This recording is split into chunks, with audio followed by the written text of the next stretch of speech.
Olá, tudo bem com os irmãos? Como nós costumamos fazer, domingo a gente costuma gravar as mensagens, mas esse domingo a gente teve um problema de áudio. Então, assim, de forma bem objetiva, sucinta, foi algo assim bem impactante para nós, a meditação, a reflexão que Deus nos trouxe. Então eu gostaria de compartilhar aqui brevemente, tá? De forma bem objetiva, sobre aquilo que foi ministrado no domingo, amém? O texto está lá em Atos, no capítulo 11, a partir do verso 26, que diz assim: porque sempre que comerem deste pão e beberem deste cálice, vocês anunciam a morte do Senhor até que ele venha.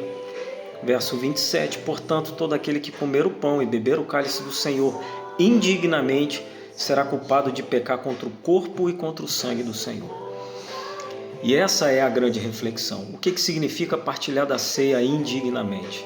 Muitos associam isso simplesmente ao aspecto do pecado em si.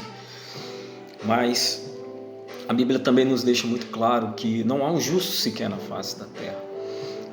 E que nós estamos lutando contra a natureza pecaminosa todos os dias, Então, o pecado, ele ainda é algo que nós cristãos acreditamos e lutamos contra isso diariamente, Nós não estamos 100% purificados, nós estamos justificados e vamos falar sobre isso. Mas esse texto, ele fala exatamente no final, que quando eu participo da ceia indignamente, eu afeto, eu sou culpado, eu peco contra o corpo e o sangue. E no próprio texto, a partir do verso 17, se você voltar um pouquinho, você vai entender exatamente que Paulo já dá exatamente a resposta disso. Ou seja, naquele tempo, a ceia deles, eles compartilhavam o alimento, compartilhavam a refeição. E Paulo vem condenando a atitude de alguns dentro da igreja que comiam e bebiam para si mesmos, só para se saciar, para se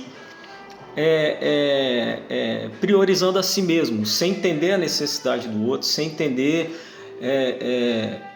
sem esperar o outro. Então Paulo vem condenando essa atitude, Ou seja, é uma atitude negligente contra o corpo, ou seja, quando eu vivo só para mim mesmo, preocupado com os meus próprios interesses, eu estou em comunidade. Quando eu vivo preocupado com os meus próprios interesses, somente interessado nas minhas necessidades, então Paulo vem e condena esse tipo de atitude.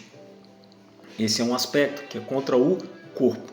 E segundo aspecto é contra o sangue, ou seja, o sangue representa a morte de Cristo. Foi a obra salvífica, redentora de Cristo na cruz que nos deu acesso novamente à presença do Pai. Então, quando nós negligenciamos isso, de que forma? Que nos tornamos exatamente como diz, indignos. É quando a gente negligencia, ou a gente se torna indiferente, ou a gente vive indiferente a essa obra salvífica e redentora que Cristo Jesus fez na cruz por mim e por você. Amém? Quando a gente, de fato, simplesmente continua vivendo, participando de ritos e de encontros que não nos causam exatamente a verdadeira transformação, a verdadeira regeneração que nós precisamos.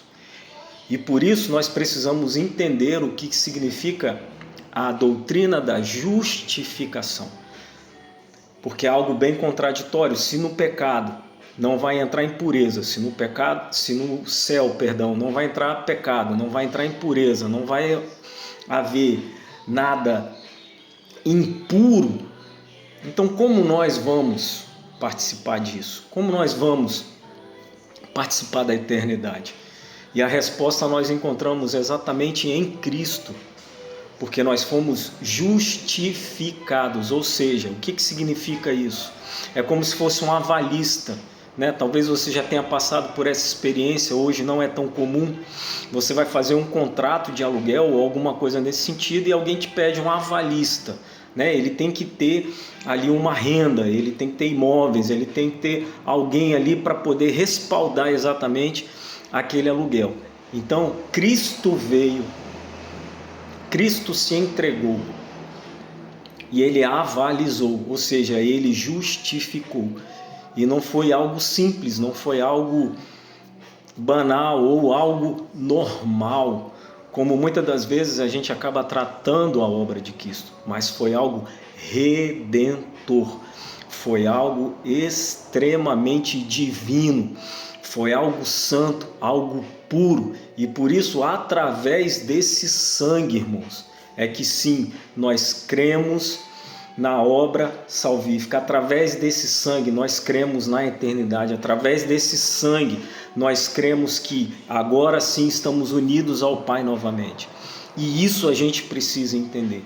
Então, toda vez que nós fazemos menção disso, ou vivemos de forma negligente, olhando para dentro de nós mesmos, preocupados só com a nossa necessidade, ou quando simplesmente nós optamos só pelas coisas, pelo rito, pela tradição, pela religiosidade, irmãos, nós estamos sendo indignos de participar daquilo que Deus nos proporcionou. Então, assim, de forma bem breve, eu queria deixar essa reflexão para nós, que o que Cristo fez na cruz é redentor, é sublime, é suficiente. Ele nos justificou. E por isso não significa que eu vou continuar pecando, que a gente precisa entender que a partir de agora eu vou exatamente viver em obediência por reconhecimento e gratidão. E a gente precisa de fato abandonar essa mentalidade de escravidão, que a gente faz algo e Deus retorna algo. Amém? Deus é suficiente. O nosso Deus, Ele faz o que Ele bem quiser, da forma que Ele quiser e do jeito que Ele quiser. Então a gente precisa entender isso. Amém? Que o nosso Deus, Ele está lá, governando, majestoso sobre todas as coisas. E a partir de agora eu vou obedecer a Ele, não porque eu espero algo em troca, não porque Ele vai me fazer algo, não porque Ele vai atender ao meu desejo, mas eu vou fazer algo, eu vou viver em obediência, eu vou lutar contra o pecado. Por quê? Porque eu fui alcançado, porque o que Ele fez por mim, ninguém, em nenhum lugar, de nenhuma forma, seria possível. O que Ele nos concedeu foi algo extremamente valioso. E por isso eu digo para você, não deixe de valorizar a cada dia aquilo que Deus tem feito por mim e por você. E melhor, aquilo que Ele já fez. Amém? Deus te abençoe.